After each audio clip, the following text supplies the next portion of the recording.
और कांग्रेस के विरोध में आज भी।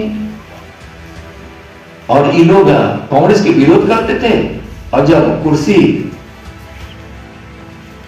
की बात आती थी तो कांग्रेस से समझौता कर लेते थे।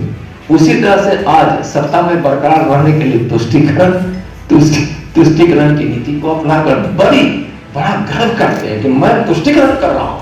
बिहार के मुख्यमंत्री नीतीश कुमार बिहार यात्रा पर निकलने वाले हैं। इससे पहले केंद्रीय गृह राज्य मंत्री नित्यानंद राय ने बिहार के मुख्यमंत्री नीतीश कुमार के पद यात्रा को लेकर सवाल खड़ा कर दिया है। नित्यानंद राय ने यह साफ कहा है कि बिहार से मुख्यमंत्री नीतीश कुमार का जनाधार खत्म हो गया है, इसलिए लोगों से मिलने जा रहे हैं, लोगों से मुखातिब होने जा रहे हैं। तो वहीं जिस तरीके से अब्दुल बारी सिद्दीकी ने यह बयान दिया है उसको लेकर भी नित्यानंद राय ने यह साफ कहा है कि राजद का बिहार से जनाधार खत्म हो गया है। तो वहीं जिस तरीके से शराबबंदी कानून की बातें हो रही है इसको लेकर भी जमकर हमला बोला है नित्यानंद राय ने। वहीं लोकसभा चुनाव को लेकर यह साफ कह दिया है नित्यानंद राय ने कि बिहार से नीतीश सरकार का जो सुफरा है वो साफ कर देंगे हम। तो वहीं क्या कुछ कह रहे नित्यानंद राय वो सुने आप लोग। तो हम हमेशा कांग्रेस की नीति के खिलाफ रहे शुरू से रहे और जनसंघ की स्थापना इसीलिए हुई थी। लेकिन लोहिया की विचारधारा, जयप्रकाश जी की विचारधारा, जो कांग्रेस के खिलाफ की विचारधारा थी, उस विचारधारा पर राजनीति करने वाले लोगों ने कांग्रेस के साथ समझौता किया। इसका मतलब है कि उनकी कोई नीति नहीं है। लोहिया जी को उन्होंने धोखा दिया है, उन्होंने समाजवाद को धोखा दिया है, उन्होंने जयप्रकाश नारायण को धोखा दिया है, बिहार और देश को धोखा दिया है। तो यह लोगों के द्वारा किए गए कारनामों और उनके इतिहास के पन्नों को उलटिए। हमेशा हम कांग्रेस के विरोध में और कांग्रेस के विरोध में आज भी। और ये लोग कांग्रेस के विरोध करते थे और जब कुर्सी की बात आती थी तो कांग्रेस से समझौता कर लेते थे। उसी तरह से आज सत्ता में बरकरार रहने के लिए तुष्टीकरण की नीति को अपनाकर बड़ा गर्व करते हैं कि मैं तुष्टीकरण कर रहा हूं। काम करे या पहल करे, नरेंद्र मोदी जी के नेतृत्व में यहाँ जनता एकजुट हो चुकी है। इसलिए एकजुटता जनता की यह देश देख रहा है और वही जनता एकजुट होकर भारत को विश्व गुरु बनाएगा और विकसित आत्मनिर्भर भारत बनाएगा। माननीय प्रधानमंत्री जी के नेतृत्व। लोकसभा चुनाव की दुर्गुदी बच चुकी है। नीतीश कुमार ने एक मंच से कहा भाजपा को 5 सीटों पर सिमटा देंगे अगर सभी लोग एकजुट हो गए। सही से 5 सीट पर भाजपा को सिमटा देंगे बिहार में। हम उनका सुपड़ा साफ कर देंगे बिहार में, सुपड़ा। और हम ऐसा इतिहास दोहराएंगे जो शायद उन लोगों को कहीं भी जीतने के लिए कोई सीट दिखाई नहीं पड़ेगा। धन्यवाद कहती है। लेकिन जनता क्या कहती है कि जहां जहां भारतीय जनता पार्टी की सरकार है वहां विकास हो रहा है, वहां सुशासन है, वहां भ्रष्टाचार नहीं है। और जहां जहां देश की सीमाओं पर भारतीय जनता पार्टी की सरकार है वहां सीमा की सुरक्षा में भी और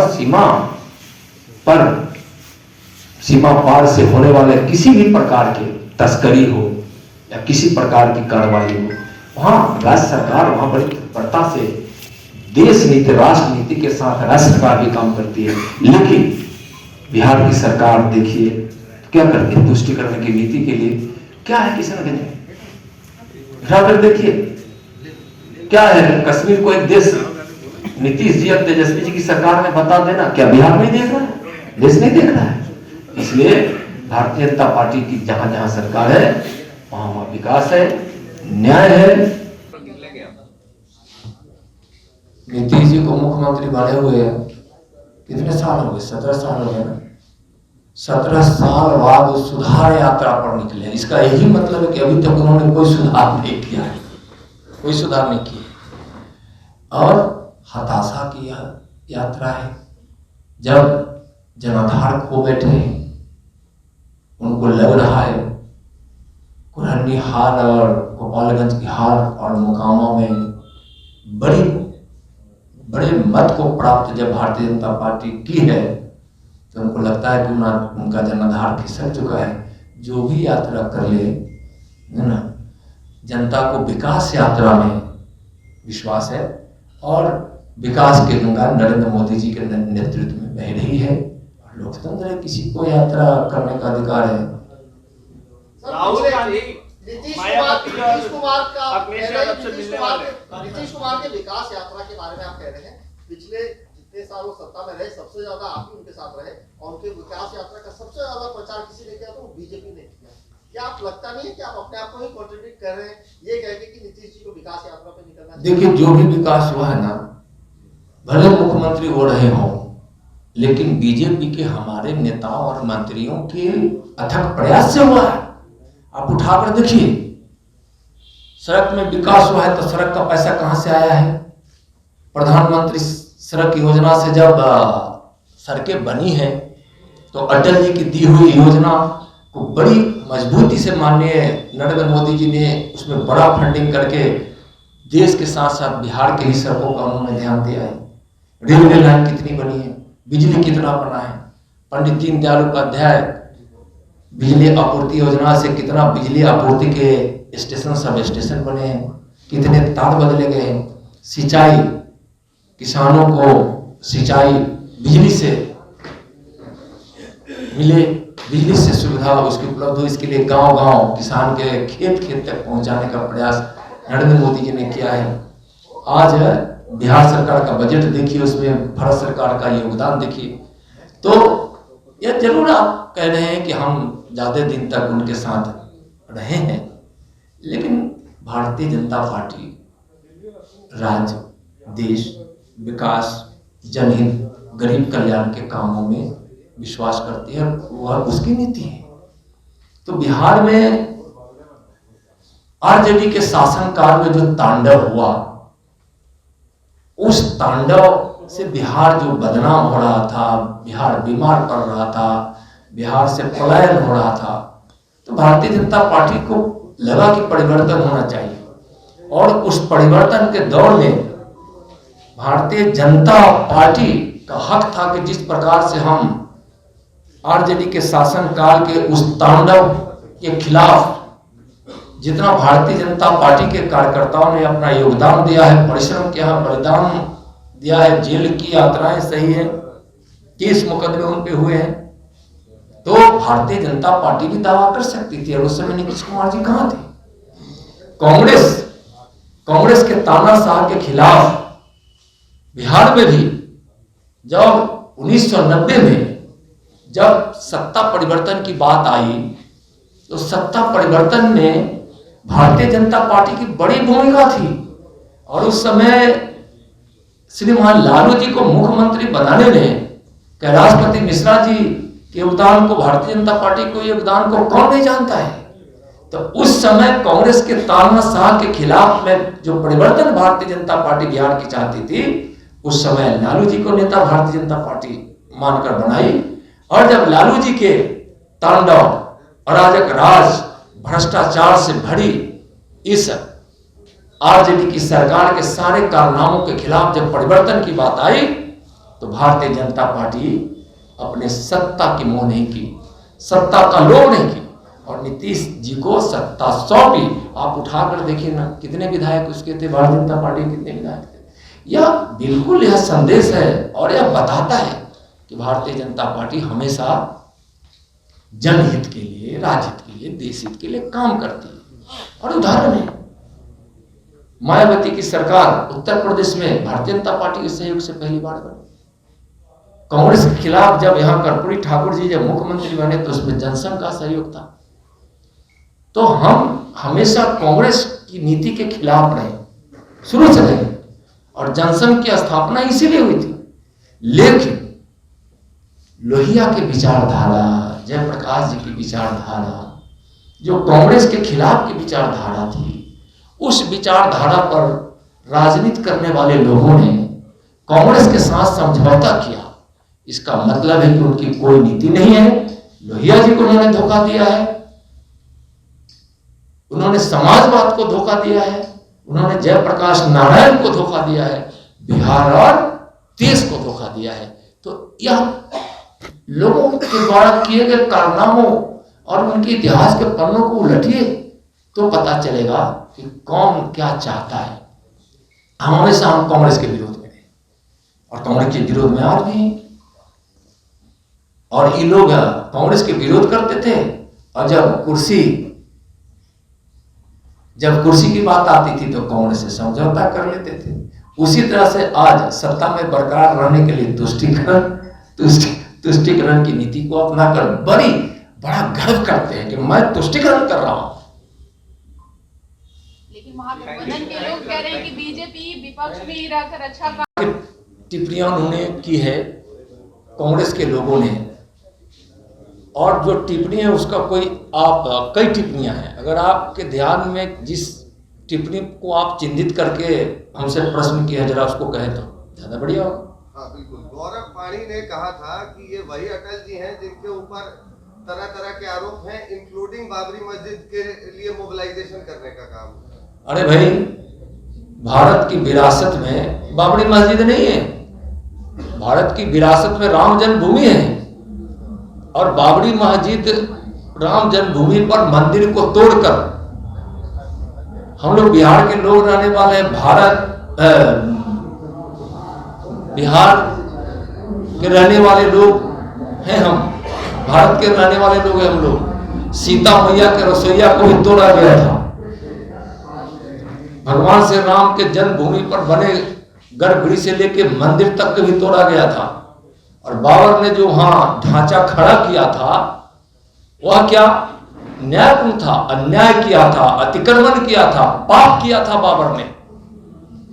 उस ढांचे को ढाकर वहां राम जन्मभूमि का मंदिर बन रहा है, और उस पर अटल जी को गर्व था कि भगवान के राम जन्मभूमि पर मंदिर बने। और भारतीय जनता पार्टी की इच्छा रही है, और इस देश की इच्छा रही है कि भव्य मंदिर बने। और आज माननीय प्रधानमंत्री जी इस देश के दुनिया के सबसे लोकप्रिय नेता हैं। उनके इस कार्यकाल में भगवान श्री राम के जन्मभूमि अयोध्या पर भव्य मंदिर का निर्माण हो रहा है। यह हर भारतीयों के लिए गर्व की बात है। बिहार में पेपर लीक के मामले बहुत सामने आ रहे हैं, राजनीति का कितना बड़ा फेलियर है?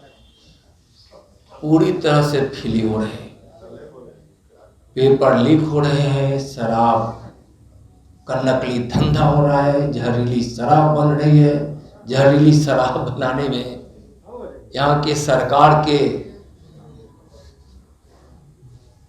यहाँ के प्रशासन के, यहाँ की पार्टियां जो सत्ता में है, उनके नेता इसमें सम्मिलित हैं। पेपर लीक हो रहा है, हत्याएं हो रही है, माँ बहनों के साथ बलात्कार हो रहा है, डकैती हो रही है, चोरी हो रही है, लूट हो रहा है। सारी की सारी अव्यवस्थाएं, अत्याचार, कानून तोड़ने वाला काम बिहार में हो रहा है। संवैधानिक संस्थाएं, एनएचआरसी और तमाम जो संवैधानिक जांच एजेंसियां हैं, उस पर जो अब की भाजपा देश में हिंदू मुस्लिम की लड़ाई लड़ रही है और ऐसी राजनीति कर रही है जिससे कि देश का भला नहीं हो रहा। देखिए, नीतीश कुमार जी हर मौके पर हर प्रकार की बात करते हैं। भारतीय जनता पार्टी को परम पूज्य अटल जी पे गर्व है, और अटल जी भी भारतीय संस्कृति और भारतीय विरासत पर पूरा भरोसा करते थे। वंदे मातरम गीत उन्हीं के समय आपको पता है कि अमेरिका में गाया गया। उसी समय भारतीय संस्कृति का जो भारतीय विकास में सहायक भी है, उसकी बात अटल जी हमेशा कहा करते थे। अटल जी की 5 कविताओं को पढ़ लेंगे तब नीतीश जी को समझ आएगा कि अटल जी की भावनाएं क्या थी। पेपर लीक का मामला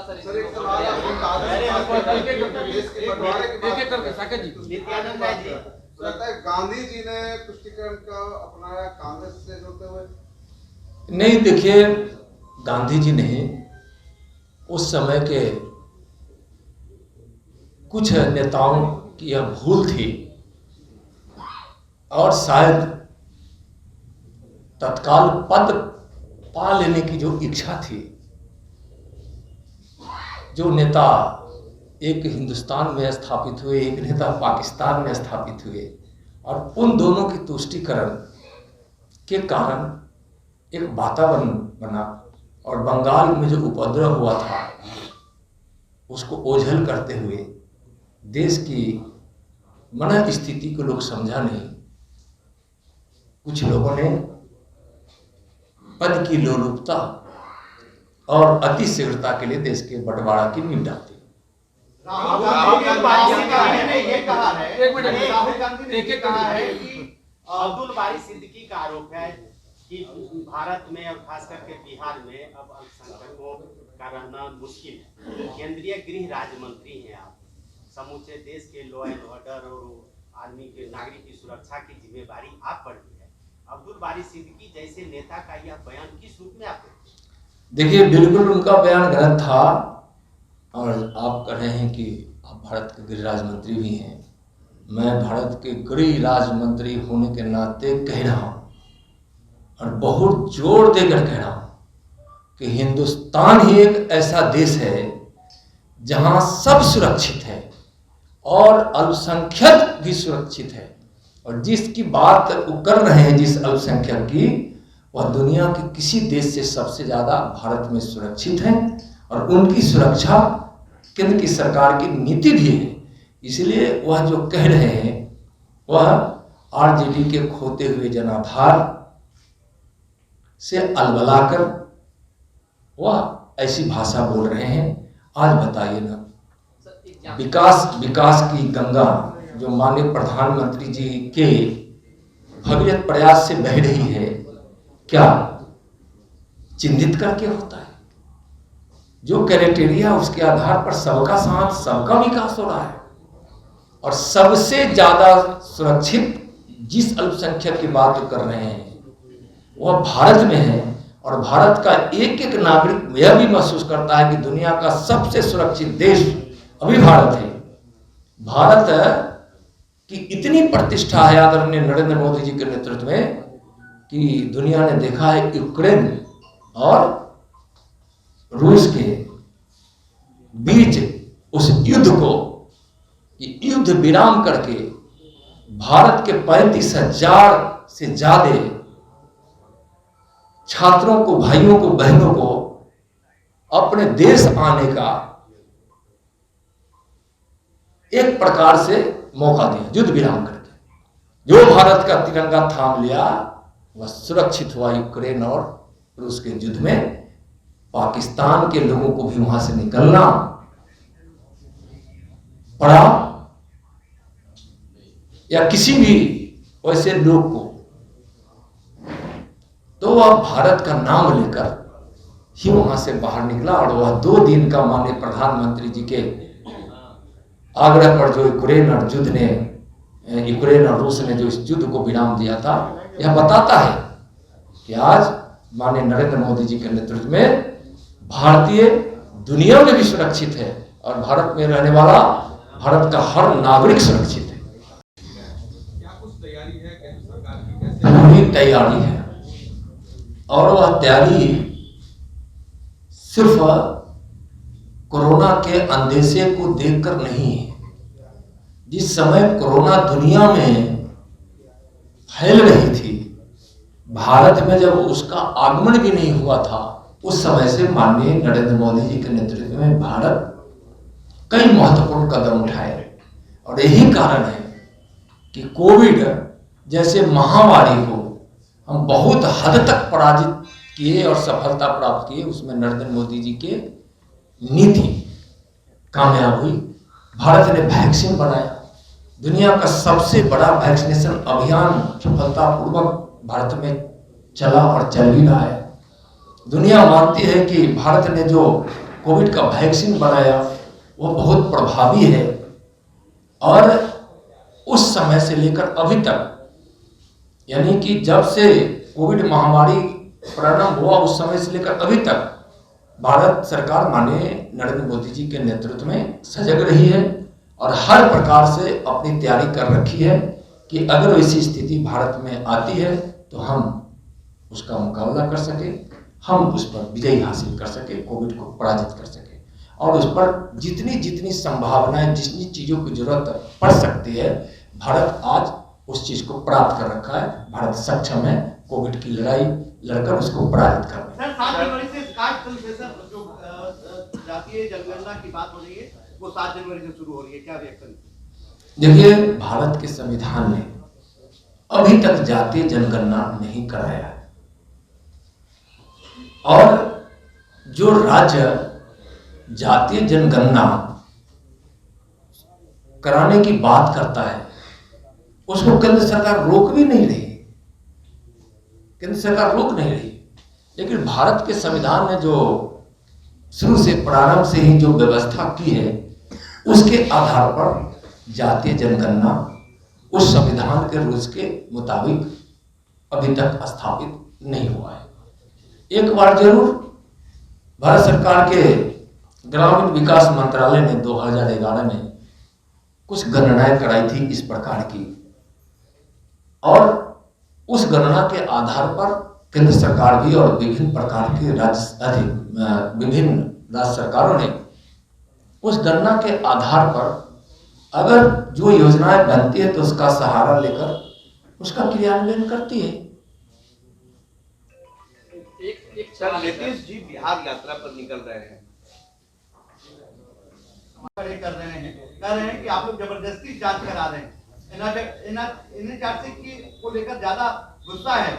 देखिए, सवाल तो खड़ा होता है कि जहरीली शराब पीकर लोग मर रहे हैं, और उस पर बिहार सूबे के मुख्यमंत्री श्रीमान नीतीश जी का बयान जो आता है व्यंग से भरा हुआ, पियोगे तो मरोगे। सवाल नीतीश कुमार जी के बयानों पर है। जहां तक राष्ट्रीय मानव अधिकार आयोग की बात है, आखिर संस्था बनी है जहां मानवाधिकार का उल्लंघन होगा, वह स्वतंत्र संस्थाएं हैं, खुद संज्ञान लेती है, और जहां उस प्रकार के मानव अधिकारों का उल्लंघन होता है तो वहां वह संस्था जाती है। पहली बार वह संस्था कहीं गई है ऐसी बात नहीं है, तो वह स्वतंत्र इकाई है, संस्था है, संस्था बनी है तो अपना काम करेगी और बिल्कुल स्वतंत्र है। उसमें हम लोग का कोई हस्तक्षेप नहीं है, हम लोग के कहने से तो नहीं आई है, सरकार के कहने से तो नहीं आई है। DSSC पेपर लीक मामले में जैसे सरकार मौन है, क्या केंद्र सरकार इसमें हस्तक्षेप करेगी? देखिए, कुछ चीजें ऐसी हैं ना जो राज्य के अधिकार क्षेत्र में होते हैं, लेकिन इतना जरूर कहेंगे हम कि यह अच्छी बात नहीं है। कभी यहाँ पेपर लीक होते हैं, एक बार नहीं हुए हैं, कई बार हुआ है।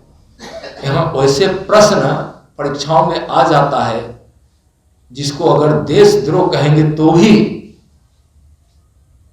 जायज है, जो कश्मीर को एक अलग देश के रूप में दिखा देता है। यही बिहार है, एक बार नहीं 2 बार हो चुका, और सरकार क्या कि उस पर सिर्फ खाना पूर्ति कर लेती है। चाहे वह पेपर लीक हो, चाहे परीक्षा के प्रश्न पत्र में भारत विरोधी सवाल कर दिए जाए, इस सरकार को, नीतीश जी को, तेजस्वी जी को सिर्फ और सिर्फ सत्ता से मतलब है, किसी प्रकार से सत्ता में बने रहें।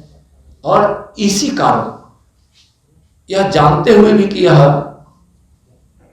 देश और राज्य के हित में नहीं है, लेकिन उनके वोट, वैसे वोट जो इसको प्राप्त करना चाहते हैं, उसकी भावनाओं को हम अपने मत के रूप में बरकरार रखें, इसलिए राज्य और देश के जो हित में नहीं है उस चीजों को भी क्या सरकार, बिहार की सरकार स्वीकार कर लेती है। सर, गृह मंत्री अमित शाह ने कहा कि गुजरात ने कहा कि अटल जी के आदर्श को हम मानते हैं।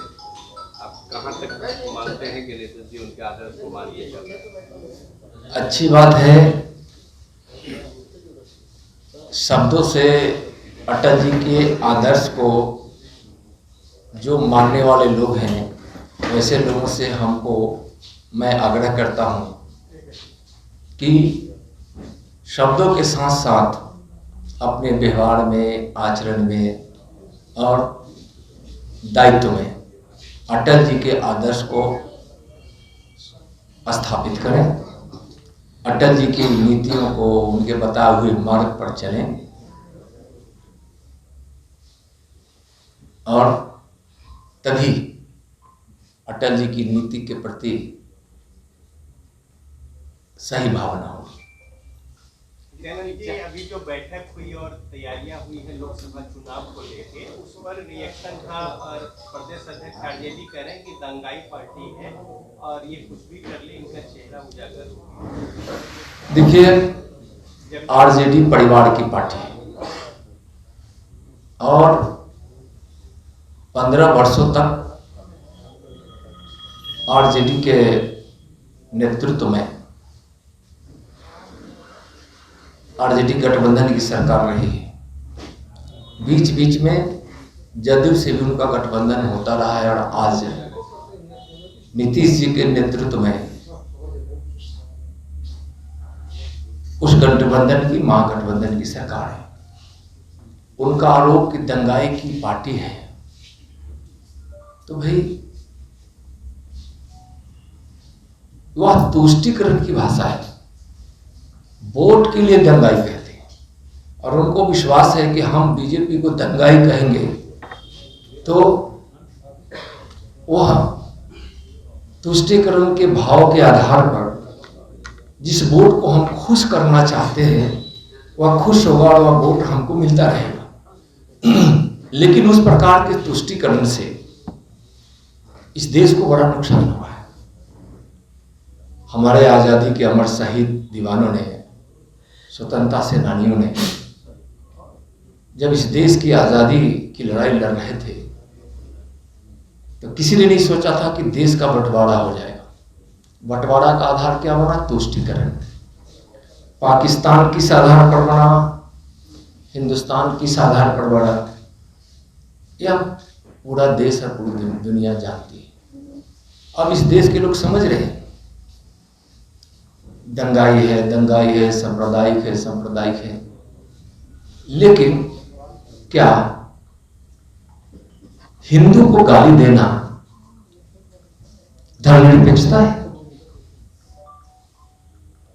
इस देश में धर्मनिरपेक्षता का मतलब वो नहीं है। इस देश में धर्मनिरपेक्षता का मतलब और भारत की मिट्टी में जो धर्मनिरपेक्षता का भाव है वह है कि सबको अधिकार, सबके साथ न्याय, सबको विकास का समान अवसर, सबको उन्नति के लिए व्यवस्था खड़ी हो, उसमें पारदर्शिता रहे, भ्रष्टाचार न हो, किसी को किसी धर्म के आधार पर पीछे करके वोट के लिए और अपने परिवार की उन्नति के लिए धर्मनिरपेक्षता के भाव से अलग हटकर बिल्कुल तुष्टीकरण को ही धर्मनिरपेक्षता मान लेना। राहुल गांधी ने कहा है कि यदि आप चाइना से युद्ध करने जा रहे हैं तो पाकिस्तान को भी नजरअंदाज मत कीजिए, पाकिस्तान से भी आपको युद्ध करना पड़ेगा। देखिए, राहुल जी भारत को ही नजरअंदाज कर देते हैं। उनकी हर भाषा में चीन और पाकिस्तान प्राथमिक रूप में होता है। भारत अब 1961 का भारत नहीं है और उनको दिखाई पड़ रहा होगा कि भारत और चाइना में युद्ध हो रहा है। भारत के तरफ चाइना हो या पाकिस्तान हो, कोई देखने की हिम्मत नहीं करेगा। साथ साथ अब भारत से लड़ने की हिम्मत भी नहीं चीन करेगा और पाकिस्तान। अगर युद्ध हुआ तो हर परिणाम भारत के पक्ष में होगा। भारत युद्ध चाहता नहीं है, लेकिन माननीय नरेंद्र मोदी जी की सरकार का संकल्प है कि हम देश की संप्रभुता और अखंडता के लिए जो जो आवश्यक चीज होगा उसको हम अपनाएंगे। जो नीति को अपनाने की जरूरत पड़ेगी वह नीति हम अपनाएंगे। जयराम नरेश है, वो कह रहे हैं कि राहुल गांधी के भारत जोड़ो यात्रा से जो लोग जुड़ रहे हैं उनको आईडी पूछताछ करेंगे। देखिए, यह बिल्कुल गलत है। भ्रष्टाचार को समर्थन देने वाले लोग भ्रष्टाचार की बात करने वाले लोग अपने शासन काल में भ्रष्टाचार को सिर्फ बढ़ावा ही नहीं दिए, जन्म ही नहीं दिए, पूरा संरक्षित करने वाली कांग्रेस और उसके नेता। तो क्या कोई भ्रष्टाचारी है, कोई गबन घोटाला कर रहा है, तो क्या कानून उसको छोड़ दे? अब इस नाम पर कि हम बड़े लोग हैं, हम किसी पार्टी से जुड़े हैं, तो हमको भ्रष्टाचार घोटाला करने का हमको अधिकार मिल जाए, भारत का कानून अधिकार नहीं देता है। तो हम यह कहेंगे कि भारत भ्रष्टाचार से मुक्त हो, प्रधानमंत्री का संकल्प है। तो भारत को भ्रष्टाचार से मुक्ति कब मिलेगी? जब भ्रष्टाचार से मुक्त रखने के लिए भारत में जो कानून बना है वह कानून अपना काम करे। अटल जी के जन्म दिवस पर कांग्रेस की तरफ से कई तीखी टिप्पणियां आई और कई लोगों ने कई तरह के ट्वीट किए। कहती है, लेकिन जनता क्या कहती है कि जहां जहां भारतीय जनता पार्टी की सरकार है वहां वहां विकास हो रहा है, वहां सुशासन है, वहां भ्रष्टाचार नहीं है। और जहां जहां देश की सीमाओं पर भारतीय जनता पार्टी की सरकार है वहां सीमा की सुरक्षा में भी और सीमा पार से होने वाले किसी भी प्रकार के तस्करी हो या किसी प्रकार की कार्रवाई हो, वहां राज्य सरकार वहां बड़ी तत्परता से देश नीति, राष्ट्र नीति के साथ राज्य सरकार भी काम करती है। लेकिन बिहार की सरकार देखिए क्या करती है, तुष्टिकरण की नीति के लिए क्या है किशनगंज में, रावण देखिए क्या है, कश्मीर को एक देश नीतीश जी और तेजस्वी जी की सरकार में बता देना, क्या बिहार नहीं देख रहा है, देश नहीं देख रहा है? इसलिए भारतीय जनता पार्टी की जहां जहां सरकार है वहां वहां विकास है, न्याय है।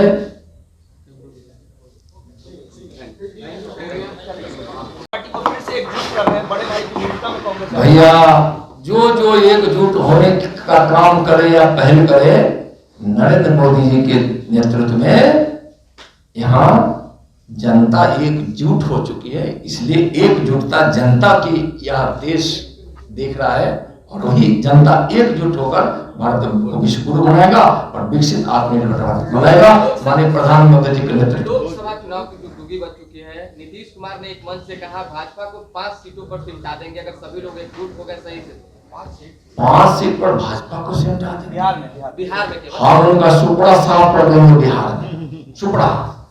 और हम ऐसा इतिहास दोहराएंगे जो शायद उन लोगों को कहीं भी जीतने के लिए कोई सीट दिखाई नहीं पड़ेगा। धन्यवाद। जैसे लोग तुष्टिकरण को ही धर्मनिरपेक्षता मानते हैं और भारत के स्वभाव में धर्मनिरपेक्षता है, लेकिन वास्तविक धर्मनिरपेक्षता सर्वधर्म समभाव का है, जो भारतीय जनता पार्टी की नीति में सभी धर्मों का हम सम्मान करते हैं, लेकिन तुष्टिकरण नहीं करते। वैसी नीति कोई नहीं भारतीय जनता पार्टी अपनाती है जिससे देश को नुकसान हो, भारत की सामाजिक व्यवस्था को नुकसान हो, भारत की संस्कृति और संस्कार को नुकसान हो, भारत के गौरव को नुकसान हो। और दुनिया में भारत की जीवन पद्धति को पहले भी लोग सराहे थे और आज भी सराहे हैं। और हाँ, भारतीय जीवन पद्धति के मूल भाव में क्या है यह हम सब जानते हैं। तो भारतीय जनता पार्टी वास्तव में भारत के गौरव पर गर्व करते हुए भारत को पुनः माननीय प्रधानमंत्री जी के नेतृत्व में, जो दुनिया के सबसे लोकप्रिय नेता हमारे आदरणीय नरेंद्र मोदी जी हैं,